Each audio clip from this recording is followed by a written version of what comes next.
বিপিএলের ১১তম সংস্করণের প্রথম সেঞ্চুরির দেখা মিলল আজ শুক্রবার। টুর্নামেন্ট শুরুর পঞ্চম দিনে শতকটি হাঁকিয়েছেন চিটাগং কিংসের ব্যাটার উসমান খাজা।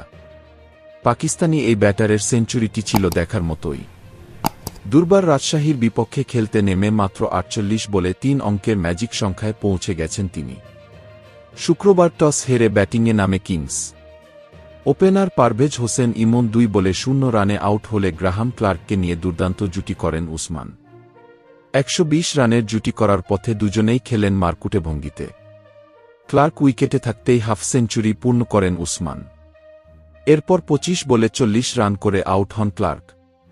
তবে উইলোবাজি করেই যান উসমান। তৃতীয় উইকেটে কিংস অধিনায়ক মোহাম্মদ মিথুনকে নিয়ে আবারও জুটি করেন উসমান। অবশেষে হাঁকিয়ে ফেলেন সেঞ্চুরিও। ইনিংসের ১৪তম ওভারে ৩ অঙ্কের স্পর্শ করেন তিনি। ১১-৪-এর সঙ্গে ৫ ছক্কা মেরে দর্শকদের উচ্ছ্বসিত করেন বিপিএলের প্রথম সেঞ্চুরির ইনিংস উপহার দিয়ে।